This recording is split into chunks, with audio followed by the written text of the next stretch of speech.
And good evening. It is Thursday, October 3rd, 7:30 p.m. on the dot. And my name is Ryan Belmore, owner and publisher of What's Up Noop. And we are continuing our conversations with the candidates all this week, all next week. We have been chatting with candidates for Newport City Council as well as Newport School Committee. If you're looking for Ward 1 on Newport City Council, we did those back before the primary. Those can all be found in the archives on our website as well. We have invited every candidate for Newport City Council, Newport School Committee to join us for an interview. We gave them this week and next week to sign up and chat with us. We have heard from all but I believe one candidate for school committee and one candidate for city council. Many candidates and incumbents have been kind enough to work around my crazy schedule with doing this, so I appreciate that. And that's why we're probably doing this at 7:30, as well as other school obligations and city council meetings and school committee meetings.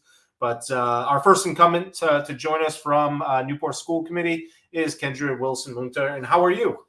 I am well, thank you. How are you? I'm fighting a little bit of a cold. Okay. So if I sound a little stuffy, that is why. And you were telling me that you just ran in from a school event. So when you're not busy with Newport School Committee, you are still there supporting the sports. I am. I have a daughter who's in 10th grade, and she's on the tennis team. And she is she and her doubles partner, Angela, are the number 2 doubles team for Rogers. Oh, nice. And tonight they played East Providence, and Rogers won 5-2. And my daughter Grace and her partner won their match in 2 sets. And in fact, it got dark. We had to pack up and run up to Pop Flack so the last 2 matches could finish. All right, there you go. Look at that. I got a score. We had a little field trip too in the middle of the match. Field trip. So you are wrapping up your first term on Newport School Committee. There's a lot going on in the world. People may have not have caught on to who you are, your background last time around. So let's start there with just reintroduce yourself, introduce yourself. Sure. My name is Kendra Wilson Muenter. I have lived in Newport for over 30 years. I think I was the kind of traditional classic Newport story for those who weren't born here. My best friend from high school was attending Salve. I came to visit and I thought this place is amazing. And we got a summer apartment and I stayed and everyone else has left. So then I met my husband, bought a house, had a child, and here we are. Here we are. And we are on finishing up our first term on Newport School Committee. How's it been? It's been good. It's been challenging. It's been rewarding. It's been tiring. I started off the first year as just a regular candidate member, and then in my past year, I've been vice chair. So when Louisa stepped down from vice chair, I was elected in. So I've been helping and supporting Becky in her role as the chair, Becky Bolin, and so I've taken on a little bit extra because I fill in when she's not available. But luckily, she has been around, I think, for everything but one thing. So it's been a pretty easy vice chair role, but it's given me a little bit more insight and a little more behind the curtain, which has been nice. And I enjoyed it. Yeah. It's enough to run again. So I was going to say, you joined school committee during a lot of, we're coming out of COVID. We have a brand new school being built. A lot going on. But what has been the biggest surprise of serving? How much work is involved. Yeah. I mean, I don't think it's the job of you get out what you put in, and you can do the bare minimum, which is fine if that's what you can do. But I'm one who goes all in. So I'm the vice chair. I'm also co-chair of the health and wellness. I've been attending the policy meetings. I've also still on my role in the school building committee. And it's a lot of work. I mean, we have a meeting on this coming Tuesday. So we've gotten our backup. So, I'll spend the whole weekend going through the backup, and it'll probably take me at least the majority of both days if I want to be truly prepared and read every single thing that comes through and dive deep into everything. And we have to do all our own research. We don't have a staff. And when we write policy, we are writing the policy. It is from the policy committee that is head up by Stephanie Winslow. And same thing with health and wellness. When we tackled we had to write a new policy because ours was out of date. It's a federal government requirement for every school to have a health and wellness committee. And we probably took us about 4 months to write the new health and wellness policy last year. So you're going to be busy. You're going to be attending a lot of meetings and you're going to be juggling a lot of things, but it's good. I love it. And it's some candidate for city council said it earlier today, and I'm not sure who. Otherwise, I would credit. But it is the most thankless job serving on Newport School Committee because you do not have a staff and you do not have all that assistance. Yeah. The amount of time you put in is just incredible. So I just want to thank you as well as everybody who else is serving right now and who has served for all the extra time. Yeah, it is time consuming. Yeah, that was probably the biggest surprise. I mean, people I was warned, but until you're in it, you don't understand the full implication of how much of your time and you have to juggle. I mean, I've had to make the decision. I've missed things of my daughters because I've had to attend a meeting, or you have to decide which is more important. Do I want to miss this or do I want to miss that? Because there's only so many hours in the day, and I also work full time. So I have a full time job. I have a 10th grader. I have a household. My husband works an hour away. I luckily work right in downtown Newport, so I'm also the go-to parent who gets called for everything. Yeah. So. We'll do a quick PSA here, and I'll make sure I give you the time on the back end. Mention the committees and the that happen with that make up Newport School Committee. Are there opportunities right now for parents to get involved? Do you need help from parents to serve on any of these committees? Yes, mostly the Health and Wellness Committee would love to have some more parent involvement because we cannot be the eyes and ears in every school. So it'd be really nice to have some parent involvement on the health and wellness. And I'm sorry, that's my dog. It's okay. I'm going to call him up on my lap. My husband was supposed to be here after the tennis match, but apparently they went to a celebratory IHOP dinner. Oh, it's okay. The dog. So Bear will be joining us now. And the nice thing with health and wellness is we only meet quarterly. So it's 4 meetings a year. So if a parent wants to get involved but doesn't want to have a massive time commitment of having to meet either every 2 weeks or monthly, health and wellness is 4 times a year. And they can just send an email to Stephanie or myself. My email address is kendra.muenter@npsri.net. And we can tell them all the information they need to how you can join health and wellness. Excellent. And Beer is getting some shout outs there and from Amy. So with all of that busyness going on, all the candidates had to sign their papers back in June. What went into your decision to run again? Did you go to the doctors and get checked first? Yeah, I probably should have. No, your term in Newport is so short because we only do 2-year terms that I felt like it took me a full year to figure out the job.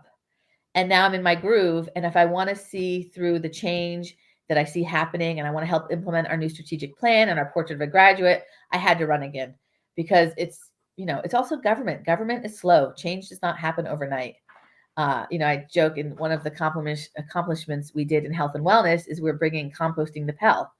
And it took us almost all of last year to get it there. We had to write a grant. We had to find funding. We had to work with the Rhode Island composting, it's the Rhode Island Recycling Club, I think their name is. It's 2 great guys that come in, Jim and Warren, and they come in and help set up schools, and there'll be rangers, and they really take it, but we had to find the funding to pay them because they're not doing it for free, which is completely understandable. Their time is valuable too. So yeah, I don't think you realize just how long it will take to get and see progress. So you have to kind of stick it through more than just one term if you want to see your results. Yeah, and other candidates have mentioned that you spend a year getting ready, and then all of a sudden in your second year, it's time to run for office again. It's time to decide whether to run for office again. Yes, and I had the either fortunate luck or unfortunate luck, dumb luck of we booked a vacation to go to Germany this past summer. My husband's family's from there, and we left I think I could pick up my papers 2 days before we were scheduled to leave. So I got as many signatures as I could, and then I turned it over to my little army of volunteers who, God bless them, because they got my remaining signatures.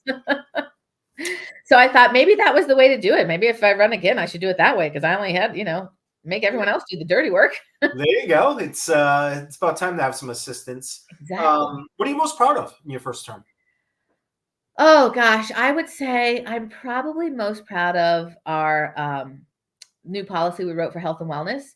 We got great accolades for it, and we even got a little shout out from the Rhode Island Healthy Schools Coalition. We were told that it was now be the gold standard in the state for a health and wellness policy. We tried to touch on everything from mental health to foods that are served in cafeterias to teacher health, teacher mental health, to physical health, to everything, composting, everything. We tried to put everything in the policy, but also not make it overwhelming and not give too much new work to anyone in the buildings, because we also know that they have their hands full. Like, we don't want to just keep dumping work on them through policies. What's the biggest challenge facing Newport School Committee right now and in the next term? It will be the fiscal cliff caused by the ESSER funds being gone. Yeah, it's going to be tough. Yeah. And what opportunities or what solutions do you think are, what do we have to be doing or thinking about in order to get through that? Well, I think we're going to be having to look at where and how we spend our money, and also where we can tap in new incomes and new sources of revenue. Unfortunately, how we fund education in America is through property tax, and the burden falls more on the homeowners than it does probably unfairly, because nowhere else that I am aware of is the property taxes the sole source of income for schools in the country. But here, that's where we are. So we have to work with what we have. And but yeah, it's gonna be hard. I mean, we're still seeing, I know people don't like to hear it, but we are still seeing the shift of what happened in education during COVID. I think we had made great strides also in our attendance last year, and we want to keep building on that. And I think we also I know one of my goals is to make sure that school is a welcoming environment for all families, because I know that not every family has the same experience that we have. We are very lucky in our school, because I am a bossy person who feels that I can just come in and make sure that everything's okay. And I just want to make sure everybody else feels that way. I want to make sure they feel welcome, which I know not all of our families do. And part of it is new to our country. Part of the language barrier. Part of it is how parents' school experience was, and the trauma that they experienced when they were in school. This is a tough one, I'll admit, and I don't know if there's a perfect answer, but with how tough people can feel being welcomed in the school, and maybe it radiates to the entire community. How do we get everybody in Newport to, whether they have kids or not, care about the success of the schools or get involved? Or yeah, well, I think one thing is people should stop and think about how they speak of our schools, because the kids are listening. Yep. Yeah, and you can only hear. Sorry, I get choked up. I wear my heart on my sleeve. I'm a very heart forward person. You can only hear that your school, like, a Rogers degree is worthless, which has been said by people. You can only hear that the school is failing so many times before you internalize that. So I think one thing is for the community to really look at how they speak about our schools. And I think another thing is to realize that public education is the great equalizer. I mean, if you want to look at what your community looks like, go to a public school. If you want to know what the problems are, go to a public school. If you want to know about mental health, if you want to know about homelessness, if you want to know about food insecurity, it's all happening in public schools. I think public schools can really hold up the mirror to society. And unfortunately, I think a lot of people don't want to look at that mirror, because it's not always a great mirror to look into. And I think that realize that these are the children that, I mean, it sounds like the corny Whitney Houston song, these children are our future, but these are our future politicians. These are our future city council members, our school committee members. These are our future workers in our community. Like, you want to make sure that they are highly educated, and they are not just also highly educated, but kind, caring, civically minded people when they leave the school. And I've been opining about it for years that in every month when I have the superintendent on, I make sure that we mention things that are good happening at schools. Yeah. I do think that sometimes the messaging, we get excited or wrapped up into a city council meeting or whatever it may be, a public forum at a school committee meeting. And sometimes we forget that the kids are listening. And yeah. You could, if you hear how bad you're doing all the time, there's not much. Why do you have to be good? Yeah. Well, exactly. Why show up for school? It doesn't matter.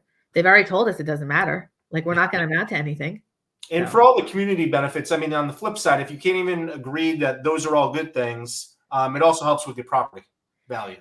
People 100%. want to move into People want to live. People want to live in communities that have good schools. And I always say, like, I tell friends, and I tell people, don't discount a Title I school, because the stuff my daughter has access to, because we are a Title I district. I mean, I don't know another school that's doing sailing in 4th grade. I don't know another school that was teaching the kids how to swim in 2nd grade. I don't know another school that has the Team Fame program when it started with us. Like, there's so many opportunities for our students in our school district and it doesn't matter your socioeconomic standing. It is available to every student. It is the great equalizer. Every student can do it, and every student can take part of it. You mentioned attendance, and there are some things that can be done to improve that. The superintendent, as well as, the superintendent brought up the decline in enrollment. And just wondering, how much of a concern is that to you? Is there anything that can be actually done? It's a nationwide problem because people are having less kids also. Yes. There's a, sorry. Bear. Come here, Bear. There is a, I mean, it's going to benefit me personally, only because my daughter is in the year that starts where colleges will be begging for students, because enrollment will start declining, where they're going to have to take a lot. They're going to make it more attractive to want to go to schools there. So it's not just at, at the local level. It's going to impact everyone from K through post-secondary. Like, it's going to be a problem. And I mean, I'm a little bit worried, but I also can only control what I can control. But I feel like what I can control is making sure that we become the best school district that we can be, so that we can retain families and hopefully attract new families. Because if you have a choice of maybe going to a private school or maybe going to this really good public school that your taxes are paying for, maybe you'll start, saying, hey, let's try out the public school. So yeah, I mean, it's obviously it's a concern. But yeah, I can't control it. You can't. There's not too much you can do about it. Where enrollment is down almost everywhere. We've made it 17 minutes and 39 seconds with a school committee member without mentioning Rogers High School. Yes. And I was doing it on purpose to see if we could talk about other things beforehand. Sorry, let me just grab this dog. Come here, dog. No problem. There. He's just gonna hopefully not bark. What are we gonna do to get that done? Where are we right now? So I'm on the building committee. I was also on the value engineering committee, and we've been able to cut some money out. I think we've had about 1.5 million by just kind of relaying a road, doing a road differently and cutting some things out that were not going to impact any educational space. Because our big thing in the value engineering meeting was we did not want to, sorry. It's okay. Let me get him some dog treats. I'll just throw him food to be quiet. We didn't want to impact any educational space with any of the cuts we were making. So we tried to keep it to secondary locations, roadways, sidewalks, anything like that. I think we have to finish it. I mean, I don't know how we don't finish it. We're already 60% completed. And here's the cat coming to join. This is like living in a zoo here. The building's about 60% completed. It looks amazing. I did a tour 2 Thursdays ago. I had not been in it since May, and it's just blown away. And the best thing is now we are starting to take the students through, and to see the building through their eyes, where we're sitting kind of going through and nitpicking everything, and they're just like amazed by how they're going to get to go to the school next year. Yeah. And, but it has to be done. I mean, and also, we have 55, I think we're at 55.2 or 55.4% reimbursement on the line. I mean, we would be ridiculous. It would be irresponsible to the taxpayers of Newport to do anything that puts that in jeopardy.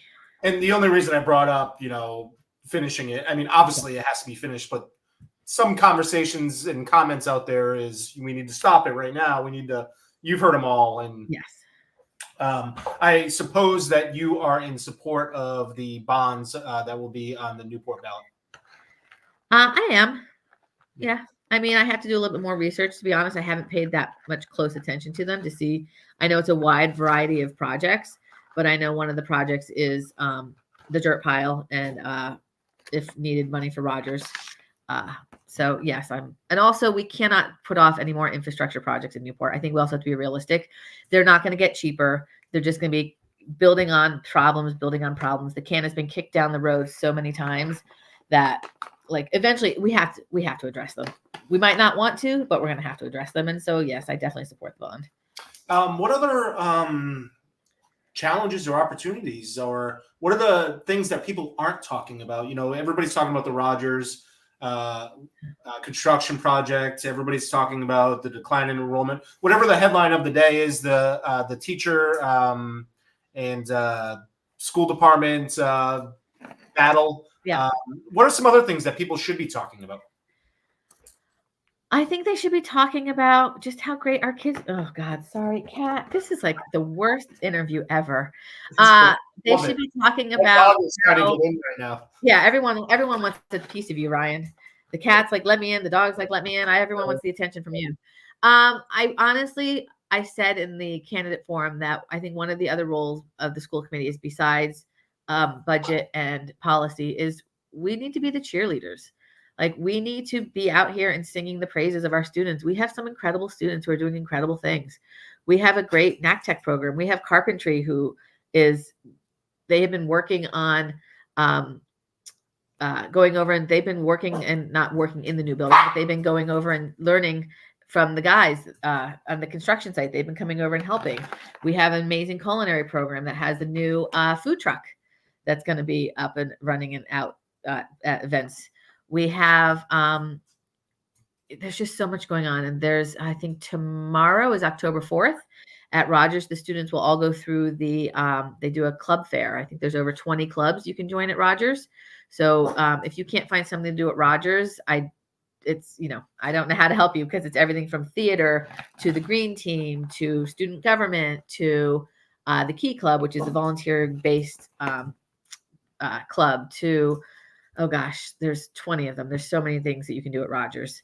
And then we have, there's just so much going on in Newport schools. And it's just how we can cheerlead it and herald it out so the community learns about these things. What should people be considering? There are 11 candidates running for school committee. What should people be considering when they are considering which candidates to vote for? Well, I think they should just do their homework. I can't tell anybody who to vote for, but I would say definitely listen to what the candidates say. I think personally for myself, I have a leg up with having a daughter in the school, and I've had she's gone through our school system since kindergarten. So I've spent time in every single school we have. And it kind of gives you a little insight. Like, she'll come home and drop little nuggets, and I'll take that information and kind of run with it and see what I can do. And so I think it's just, you want the people who are going to do the work, who are going to show up, who are ready to roll up their sleeves and know that some nights they're going to be sitting in 4 hours worth of meetings, and you're going to do work. You don't just get to show up I guess you could just show up once a month if that's how you want to do it. But I can't do it that way.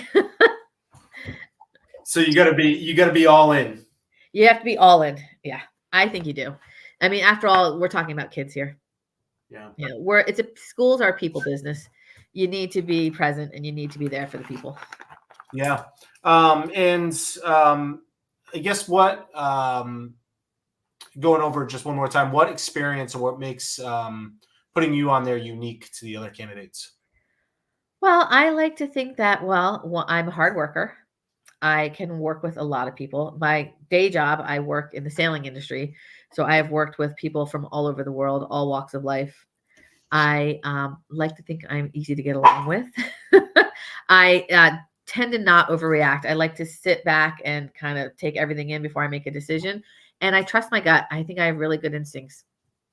And I tend to go with my gut most of the time. And it has yet to lead me wrong. So yeah, you can balance doing more than one thing at a time. Yes, I can feed a cat treats and the dog treats during an interview so that they're not barking the entire time and meowing. I was going to say, if your dog can bark, yeah. Excellent. Kendra, anything that we didn't get to that you wanted to get to today? I think probably, I'm trying to think if there's anything I'm missing. I mean, I guess I could talk a little bit about the building project. I know there's a lot of people out there who want to know why we went the route we went Yeah. in picking the I guess for lack of a better word, the plan. And I think it's easy to criticize when you're looking through the lens of 2024. And I think people forget that in 2019, 2020, when we started the project, that it was Rhode Island was coming off of a 10-year moratorium of school building. And there were not a lot of companies out there. Like there was no company out there to do a design build. And if we had somehow found a design build company, it doesn't mean that it would have locked us into that price.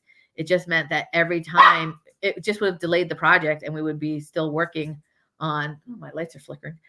We'd be working on just constant redesigns and going back to the drawing board every time that a new price came in, because it doesn't mean that they were going to take the $23 million hit. It just meant that it would have just been another delay and like, okay, we have to redesign the building every time that we weren't making our numbers. Anybody who's anybody who's done a house project over the last 5 years knows that any bid you got or any project you wanted to have done, it costs a whole lot more than it did pre-COVID. It does. And I think people also forget that we are a NACTech space.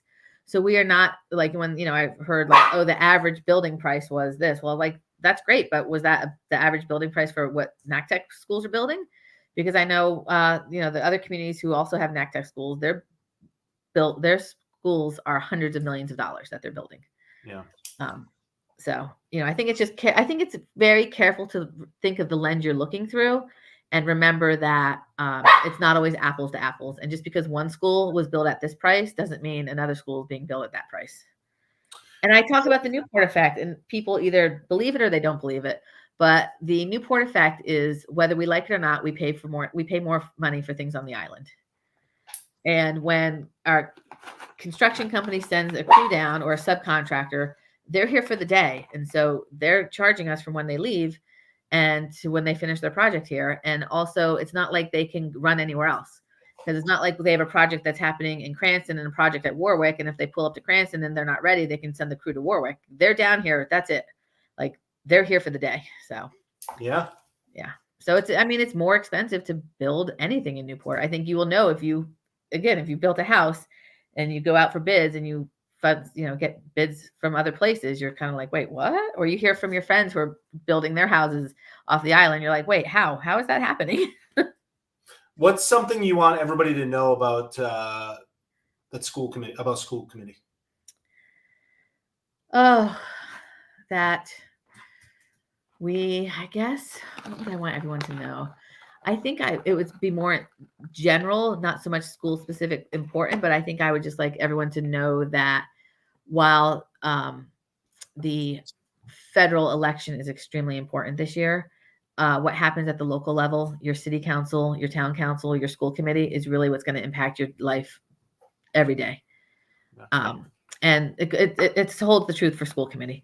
I mean, if you have a really good cohesive school committee, you're going to get a lot of work done. If it's a school committee that can't communicate with each other, that's constantly breaking down, you're not going to get much done. Yeah. And I mean, for the most part, almost every meeting that city council or school committee is having, they're making decisions that are going to impact your life a whole lot sooner than anything on a federal level. Oh, 100%. Yeah. Even if it's a liquor license next door that's going to make noise, people do need to pay more attention, and we're trying to feed them the information, feed them the candidate, feed them. Yeah, just keep giving it to them. Anything else that you wanted to get to today? Gosh, I don't think so. I mean, I'm trying to think. Did I cover everything? I think I covered everything. I guess, do I make my impassioned plea to please vote for me? Because I would love to. I would love to continue my work. I've really enjoyed it. I would love to continue it. I say that I do it for all kids. The children will always be my constituent first. And I think while I keep the taxpayer in mind, that's not my job. My job is to ask for what we need from the city, and it's the city council to figure out what they can give to us, and they need to worry more on the taxpayer side. I'm not saying we don't have to worry about taxpayers, because we also have to be responsible. But my constituents are the families and the students of our schools. And I'm going to, every action I do will be with the children in mind and how it will impact them. Way to contact you. So I used to have a website, but nobody ever visited the last election, and websites are expensive. So I let that go. So the best way to contact me is through my email, which is which is KW Muenter. So KWMUENTER. I always tell people the easiest way is MU and then just the word enter at gmail.com. There you go. That makes sense. Yeah. I guess when you have it for your life, you pick up on things like yes, that. exactly. Excellent. Well, I appreciate you joining us this evening, and as well as your animals. Yeah. Well, thanks for doing these because they are invaluable. Yeah, of course. And thank you for all you do for the students and families in Newport and for serving. I know I try to keep up with all of your meetings and workshops. It is so many hours, and I encourage everybody, if you are watching, pay closer attention to your school committee as well as your city council. Oh, absolutely. I mean, they're going to impact your daily life, every decision. And get involved. If you have an extra 5 hours a month, find a way to get involved, or call somebody and say, hey, what can I do? Or if you want to join health and wellness, it's an hour and a half every 3 months. There you go. And if you have a couple $1 million, they'll certainly take it to help with the school. Throw them our way. We'll happy to take it. Yeah. Kendra, thank you so much. I also, real quick, if I can, if you do want to see some great things that the teachers do in our schools, and I think you promoted it today, would be the Newport Public Education Foundation, which I am the liaison for. In my role of school committee, I'm also a liaison to that to the group. They are having their evening for education on October 17th at Innovate Newport. Yes. Tickets are on sale now, and it's a really great night. We have so many really awesome teachers doing some incredible things in our district, and they have been benefactors of grants through the NPEF. And you can see they always have a great display of what the teachers have done the past year, and it'll blow your socks off. And then we also have some great community partners being honored that night. Ida Neary for her Pathways program, Conexión Latina for their all the help and work that they've been doing for their families in our schools. And I think one more, and I feel terrible because I can't remember. Oh, and Teacher of the Year, Kate Carullo. Yes. I have all of those details as well as the link to buy tickets on whatsupnoop.com. And I love the Pathways. Amazing. My wife and I hosted them for dinner when they came down to DC area. Yes. And I'm just a big fan of that program. So. Yes. I was lucky enough to be a chaperone last year to the trip to New York City. Oh, cool. And I was blown away by the kids and blown away by how just professional and responsible, and the questions they were asking the adults in the UN were just so, it just made me proud. Again, it was another spotlight on how wonderful our kids are in our schools that we don't get to see often. Yeah. Well, keep this number. If there's anything as a member of school committee that we can ever help spread the word about, I would be happy to have anybody from school committee on if we can help spread the word and spread some positive news. Okay, great. And vote for me on November 5th or early voting. And I am number 8 on the ballot, where I was last year also. Apparently 8 is my lucky number to be drawn. Right. I will take it. All right. Kendra, thank you so much for joining. Thank you. And thanks for doing these. Have a great night. And we appreciate Kendra joining us. If you missed any portion of this interview, want to watch it again, want to share, want to compare Newport School Committee candidates, you can do all of that on whatsupnoop.com. Kendra was our 3rd school committee candidate. We have many more to go next week, as well as a few more this week. You can catch all the interviews, whatsupnoop.com. Thanks for watching.